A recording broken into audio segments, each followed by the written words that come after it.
Hi friends, நம்ம இப்போ என்ன பார்க்க போகிறோம்னா தையல் மிஷினுடைய பாகத்தை பார்க்க போகிறோம். வாங்க வீடியோக்குள்ளே போகலாம். இது வந்து மெரிட் மிஷினு இந்த கம்பெனி நேமு. இது வந்து வீலு ரைட் சைடு தான் சுற்றணும். இது வந்து நீடில் போடுற ஸ்டாண்டு, சரிங்களா. இது வந்து ஹெட்டு. நம்ம நார்மலாக சாதா துணியை தைக்கிற மாதிரி தான் இருக்கும். நம்ம ஜீன் கிளாத்துனா இதை கொஞ்சம் லூஸ் பண்ணிக்கணும், சரிங்களா. இந்த ஹெட்டை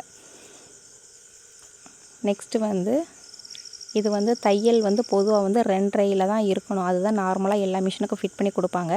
நம்ம வந்து கொஞ்சம் ஸ்பீடாக வச்சுக்கணும், அதாவது பிரித்து விடுற மாதிரி இருந்துச்சுன்னா அதை வந்து 5ல் 4ல் அந்த மாதிரி அளவுகள் வந்து மாற்றி வச்சுக்கணும். இந்த ஸ்டாண்ட் எதுக்குன்னா ரஃப் தையல் போடுறதுக்காக அதை வந்து ப்ரெஷர் பண்ணுற ஸ்டாண்டு, சரிங்களா. இது வந்து நம்ம நூல் வந்து கோர்க்கிற வந்து ஹோல்ஸு.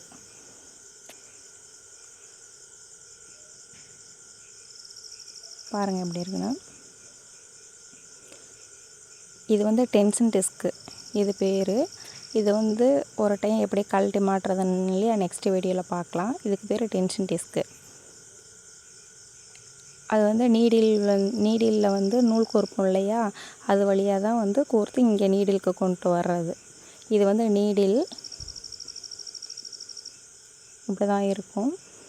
இது வந்து இந்த நீடில் போகிற ஸ்க்ரூ. இது வந்து எப்படி போடுறதுன்னு சொல்லி நெக்ஸ்ட் வீடியோவில் பார்க்கலாம்.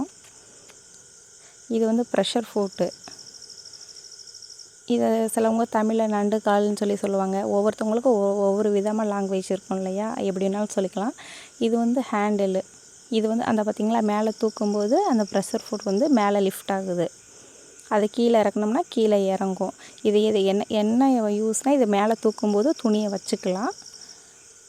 நெக்ஸ்ட்டு நம்ம தைக்க போகிறோம்னா அதை கீழே எடுத்து விட்டுட்டு தைக்கணும், சரிங்களா.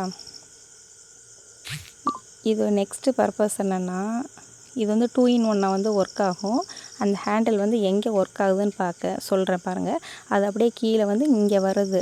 நம்ம நார்மலாக தைக்கும்போது சிலவங்க வந்து அதை ஆப்ரேட் பண்ண கஷ்டமாக இருக்கும். அதனால் வந்து நம்மளுடைய முழங்கால் இருக்கு இல்லையா, அதை வந்து இந்த மாதிரி ரைட் சைடு வந்து இப்படி தள்ளுனோம்னா அந்த ப்ரெஷர் போட்டு வந்து தூக்கும். இது மாதிரியும் பண்ணிக்கலாம். இல்லாட்டின்னா பேக் சைடு வந்து அந்த ஹேண்டில் இருக்கு இல்லையா, அதை லிஃப்ட் பண்ணி பண்ணலாம். இது வந்து 2 in 1 வந்து ஒர்க் ஆகும், சரிங்களா. நான் சொல்கிற இந்த பேக் சைடு வந்து லிஃப்ட் பண்ணுறது, அதுவும் பண்ணலாம். அப்படி இல்லைன்னா முழங்கால்லே பண்ணலாம். அதுக்காக தான் அந்த சைடெலாம் வந்து ஹோலில் வந்து ஆயில் விட்டேன். இது வந்து நான் நாடால தான் வந்து பெல்ட்டு போட்டிருக்கேன். வேணும்னா வந்து கடையிலையும் பெல்ட் இருக்குது, வாங்கிக்கலாம். இது வந்து பெடலு. அதுக்கு முன்னாடி காமிச்சலையா, அது வந்து வீலு. இப்போ லாஸ்ட்டாக காமிச்சது பெடலு.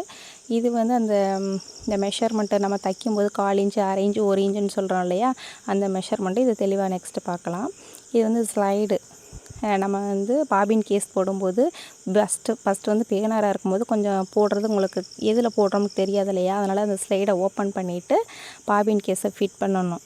அங்கே தான் ஃபிட் பண்ணுவோம், சரியா. ஏதாவது டவுட்னா கமெண்ட் பண்ணுங்கள். தேங்க்யூ ஃபார் வாட்சிங். பொதுவாக தையல் மிஷினை வந்து ஹேண்டில் பண்ணாமல் கண்ட்ரோல் பண்ண தெரிஞ்சால் போதும். முக்கியமான பார்ட்ஸ் தெரிஞ்சால் போதும். டவுட்னா கமெண்ட் பண்ணுங்கள்.